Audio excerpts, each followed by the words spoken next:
Welcome to From the Clubhouse, where we place the spotlight on amateur cricket.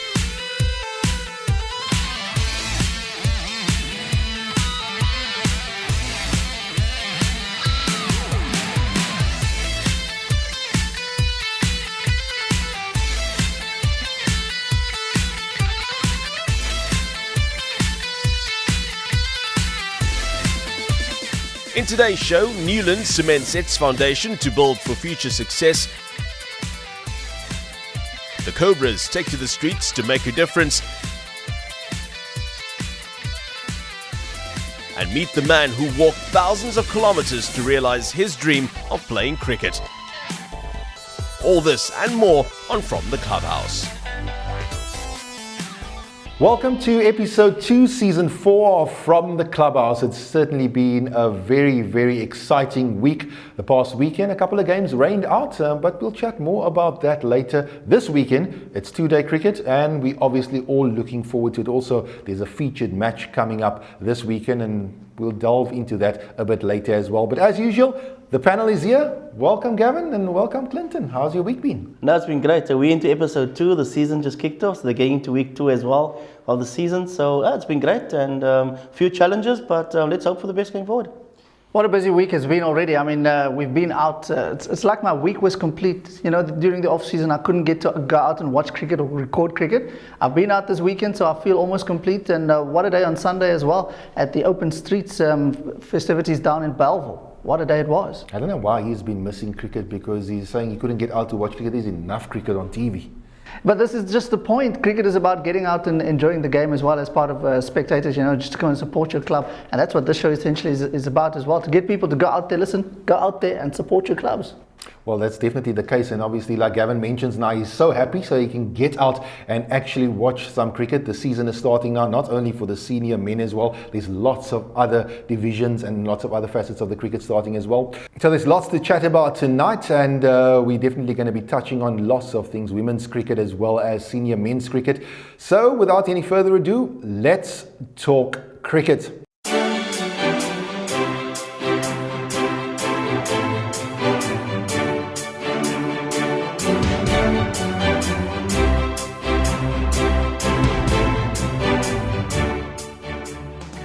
Gentlemen, it is that time now. We started with T20s last week, and some guys didn't get out onto the field because of rain.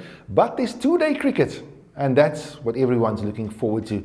Clinton, big fixtures this week, and I know we've got a featured game as well that we're going to be looking at, but certainly the guys are probably raring to get out and get those whites on, get the pads on, and get out into the middle. Definitely. We touched on last weekend. I think we can only control the controllables, and unfortunately the weather played its part on Saturday. And it obviously filtered through to Sunday, but in some areas we got some games going. But we'll chat about that when we get to our results and fixtures later. But I think the exciting times are the two-day cricket, and we talk about the game of the week. And I just want our viewers to also understand, when we do pick the games, it's not because of preference of our preference. It's because of people writing to us, people requesting it. So we want clubs to interact, and I like what he's saying, that clubs will start interacting with us and letting us know about what's happening at their clubs. We're also going to start the association news soon, so that people could interact and give us the information that we can share.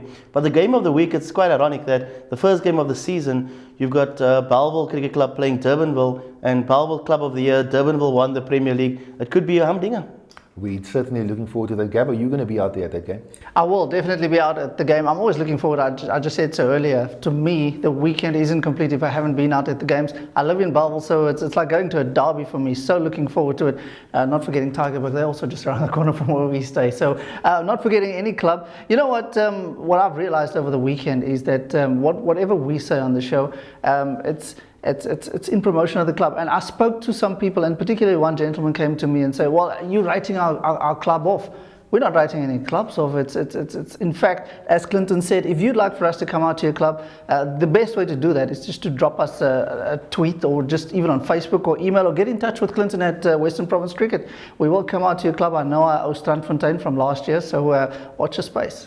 We certainly won't be writing any clubs of this season or any other season going forward, because as we know, the guys have been busy in the transfer window as well, and there's been lots of player movement, so you just can't put your finger on it and say this club definitely. I know you've already said who your bets are on for the two-day competition. But we'll wait and see till the end of the season and see if that is actually a good bet to follow. Now, we've got the senior men's cricket kicking off now with 2-day competition, but women's cricket also gets underway this weekend. Yeah, the good thing is the club cricket is back on, and the good thing this season is that we've got a Premier League of 8 clubs, and we also have a promotion league of 12 clubs. So we're up to 20 women's clubs playing cricket, which is quite healthy, and across the country, we're leading the pack with regards to women's cricket, and I think it's just reflects the quality at the provincial side as represented over the last 3 years. Kobus and his team, the feeder system to that, under 19 girls, a strong structure, the likes of Laura Wolfhard, we're probably going to have in studio one day soon, who's now played at the emerging level. She scored a few 50s against Zimbabwe in T20 games at the age of 16, possibly going to make a step up to pro tier. So it's all exciting, and there's opportunity for all the girls. Our promotion league is basically participation, 2020 cricket in the afternoon as an entry level to women's or girls cricket, and then the Premier League is all about who's the best. So that's what it's about, and it's good to see that it's starting off on the 11th and looking forward to quite a full season. Yeah, Clinton, I just want to touch on women's cricket here in Cape Town and the Western Cape. There's a lot of opportunity for those girls to step up to play for Western Province. There's been a little bit of a few girls leaving the province of late. So if there are any girls out there wanting to play cricket, this is the time to get and force your way in. Yeah, no, definitely we've lost a few players. Shubnam Ishmael's got up to Gauteng. Nicole Hendricks is out for I think about a year with a knee injury. Players just making their moves around, and Bernadine Besaidenout has gone to New Zealand. Carolyn Esterhuizen has retired. So it's interesting times. Zizim Debuka has also packed up after coming back from the academy. So it's interesting, and to see the challenges that Kobus and Lexi LeBreton has going into the season. So let's look forward and see how they match up this year, and then try and protect those honours of theirs. Now, that is the amateur side of things, and then you step up with sort of on the cusp of amateur and professional. The team is also starting, I think you said the Northern Cape, the team will be playing. Yes, the first class team, they depart, or they're currently busy in Kimberley at the moment, and we know that Griquas has now been called Northern Cape. So yeah, it'll be not very easy up in Kimberley with the weather. It's quite hard, it's quite dry. But good luck to the team, and it's good to see that Dane Pitt will be playing for the side.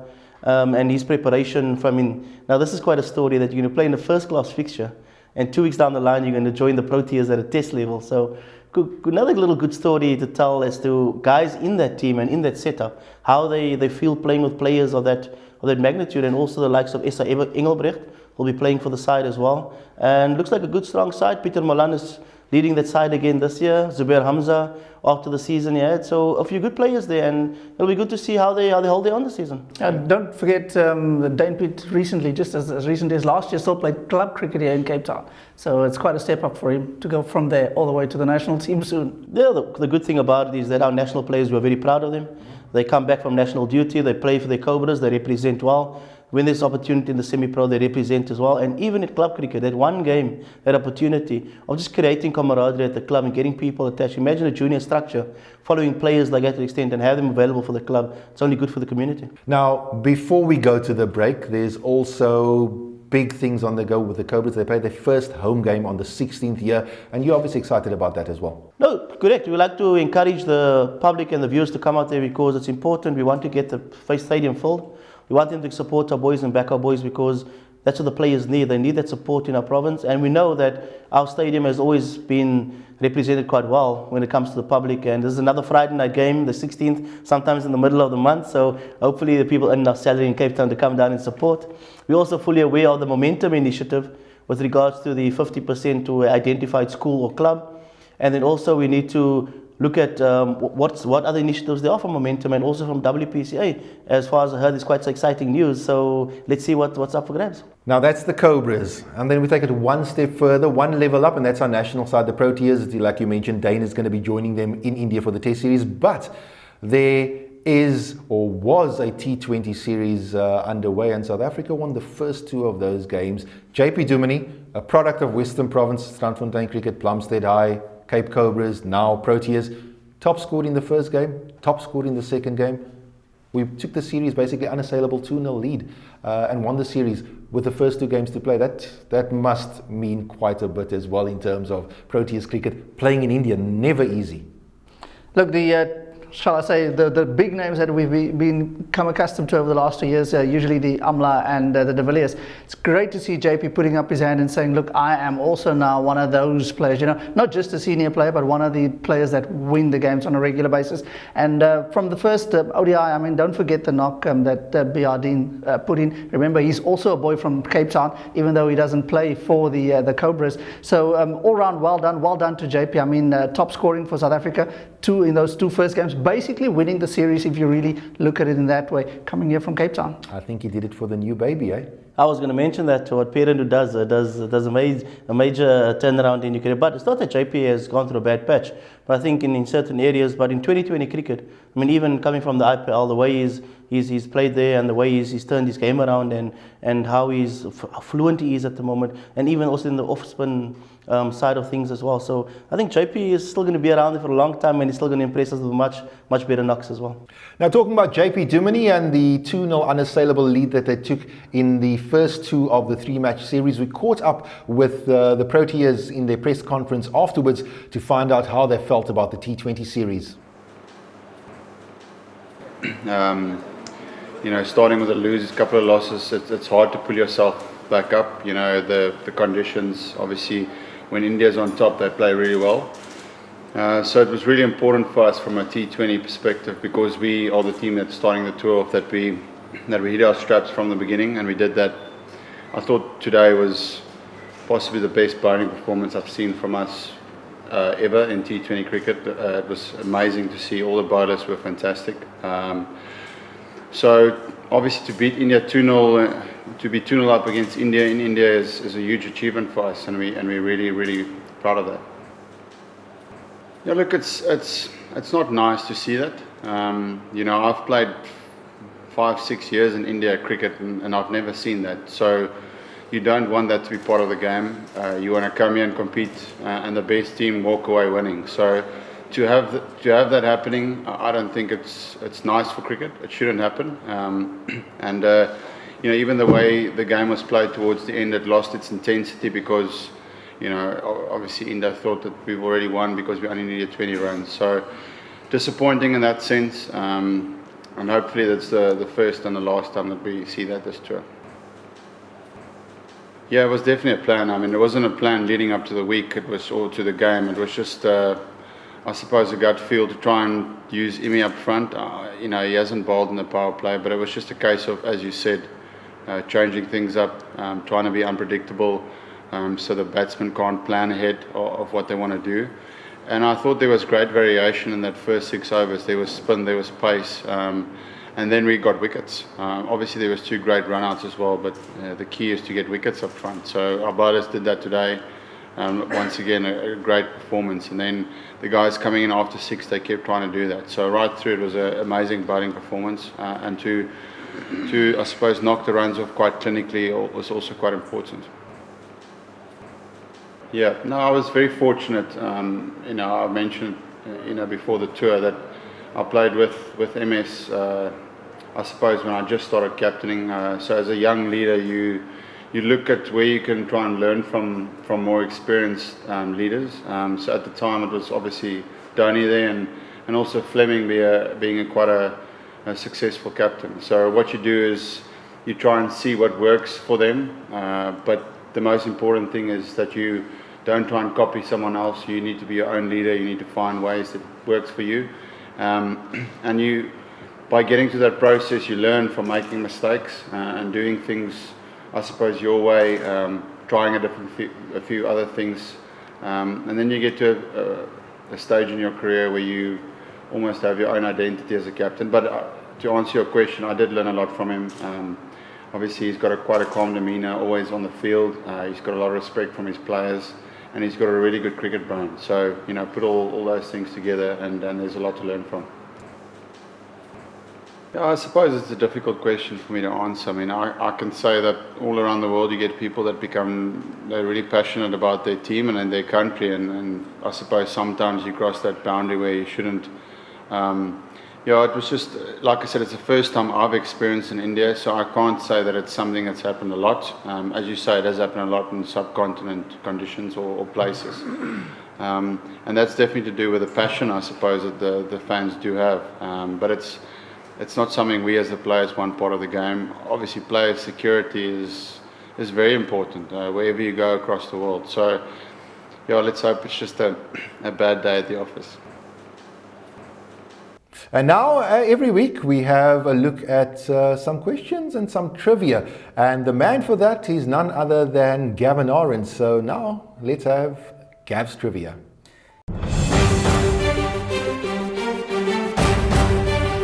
Thank you, Brandon. Today's trivia question is a straightforward one. It's something that we've been discussing on the show earlier. It's also got to do with the picturesque Newlands cricket ground. I'd like to know from you, who is the stadium sponsor for the next season here at Newlands? We're giving away 2 sets of 5 tickets to the Cobra's first home game here at Newlands. I'm not going to tell you who the sponsor is yet. You could be one of those winners. Just simply answer the question on Twitter, that's at Clubhouse_TV, or simply send your answer in via Facebook at From the Clubhouse. Well, there you have it. Get in touch with us on our social media platforms to see. Hopefully you are one of those winners of those 2 sets of 5 tickets to come to the Cape Cobra's first home game. 3 letters is the difference between winning those tickets and not winning those tickets. But you have to rush. Obviously, we're expecting quite a couple of people to interact with us on our Facebook pages and our Twitter page. Just to remind you, Gavin, I know you just mentioned it now, but it is From the Clubhouse on Facebook, and then also Clubhouse_TV on Twitter. So please interact with us. 2 sets of 5 tickets to give away, 2 lucky winners. We'll be back after the break, and we'll be chatting to the CEO of Western Cape Cricket, Mr. Nabil Deen. Hi, I'm Dan Patterson and you're watching From the Clubhouse.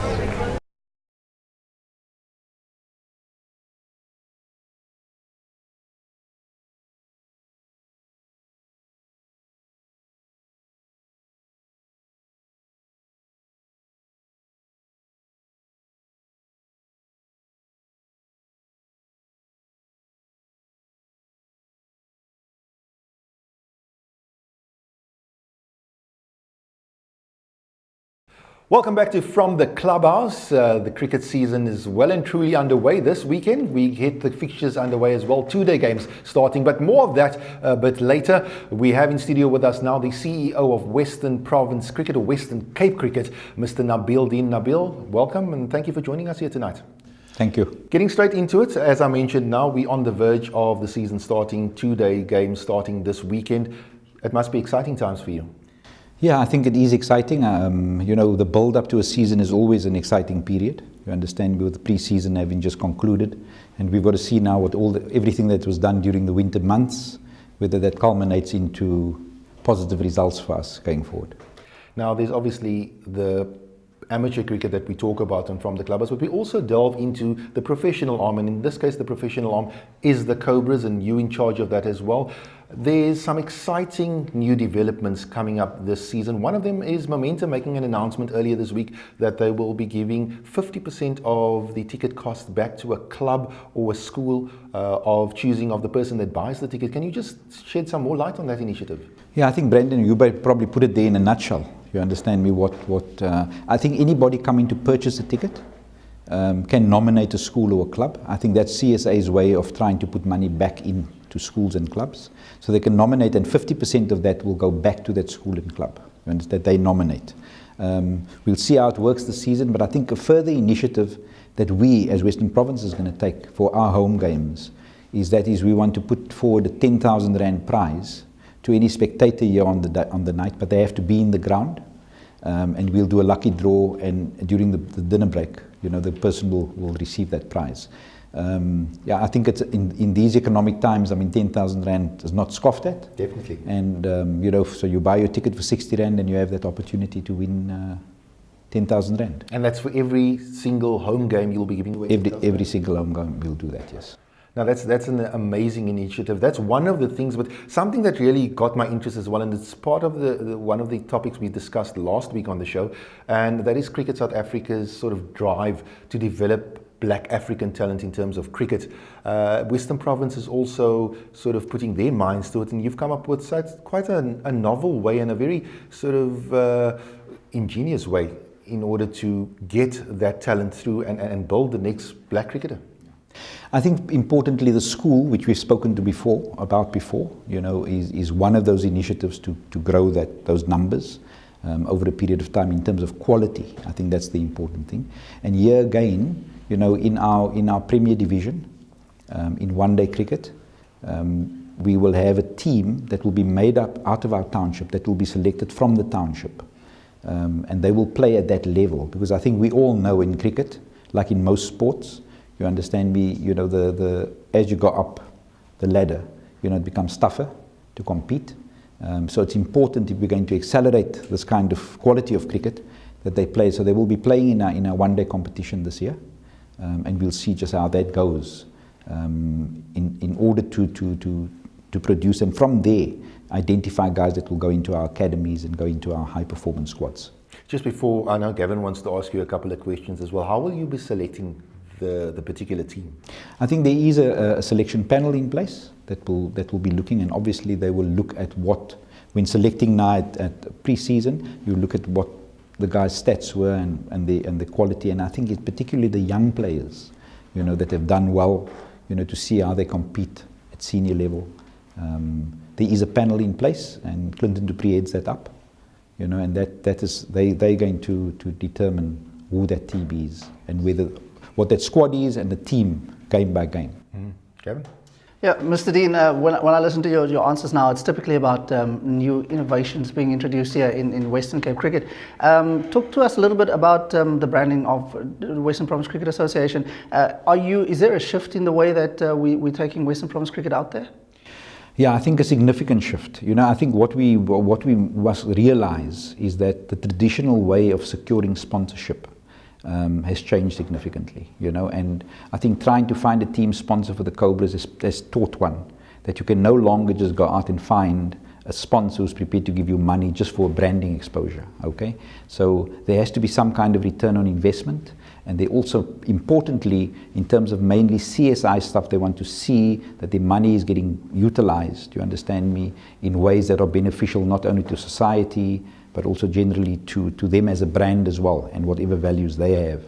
And in that way, we're starting to rewrite the way we do sponsorship proposals, and not just looking at only branding, and from that point of view, taking the other properties, whether it be our academies, whether it be our amateur game, our development initiatives, and using that as properties as well, when we do sponsorship. Now, having listened to that answer, typically it's not just in the old days, just to recap to those who are used to, you come in and you sponsor, and they're the Cobras, for example, go. It's building partnerships really with corporate South Africa. Is that where we're heading towards, and also with communities at large? Yeah, I think the issue around the Cobras, right, is that in order to build that brand, you have to find ways, you understand me, that links that team, that professional team, with something significant in society.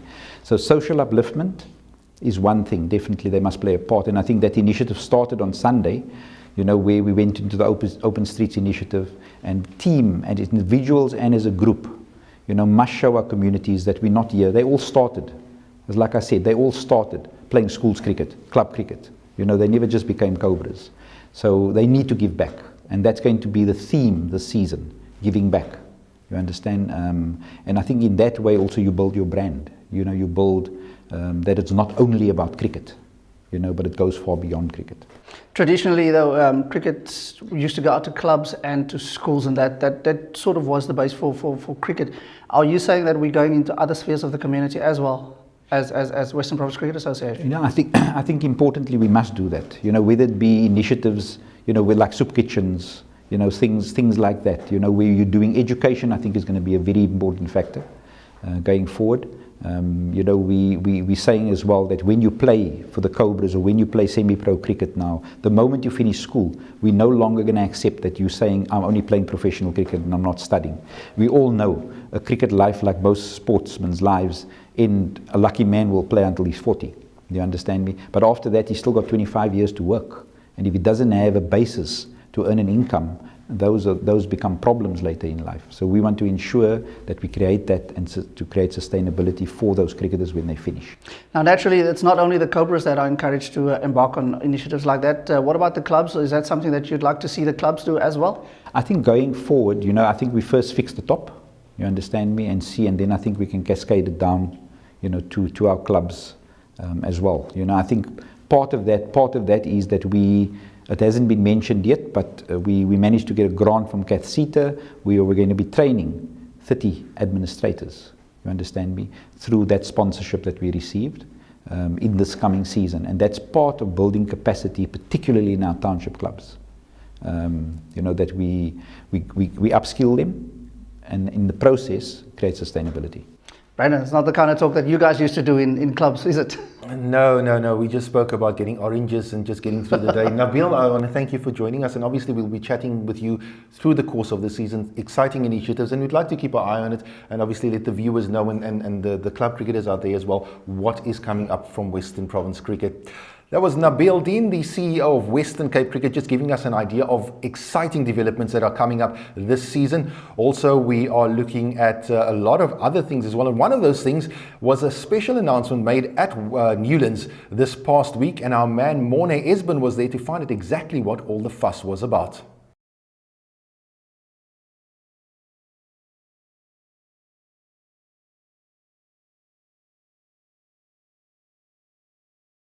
In an historic moment in the history of the Newlands Cricket Ground, PPC Limited has announced a naming rights partnership with the iconic brand.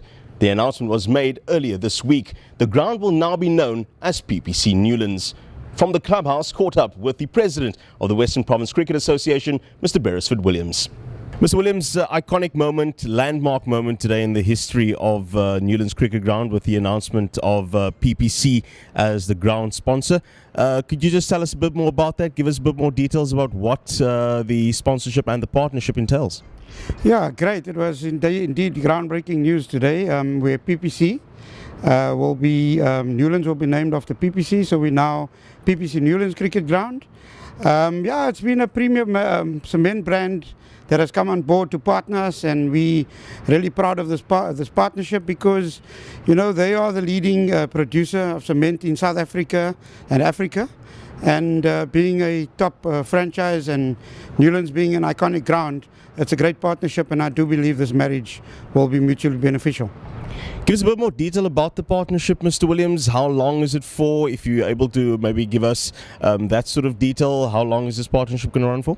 Yeah, this is going to be a 2-year deal where there's an option for a third. There's an option for a 3-year relationship, but I do believe that we started on a solid foundation, and we work towards cementing this relationship to take it to greater heights. And I'm sure we've got a foundation set for it to grow from strength to strength. Now, we know that the professional team, the Cape Cobras, don't have a main sponsor at this point. Is that what this is as well? Will the PPC logo be on the player shirts? Well, no. PPC will be Newlands Cricket Ground will be PPC, so they've got the naming rights for the ground, for the best test ground in the world. Iconic, picturesque site that you have here at Newlands. But the team at this stage does not have a sponsor.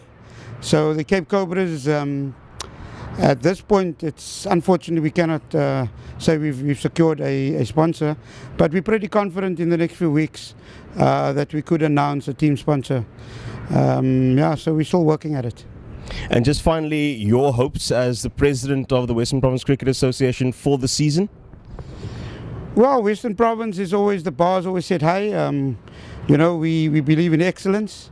Our players and administrators need to perform at all times, and Western Province Cricket has got a rich history of performing exceedingly well on the field of play, and I have no doubt with the young talent, and we'll definitely deliver the goods, and I believe that our teams will again go out there and deliver and bring home the trophies.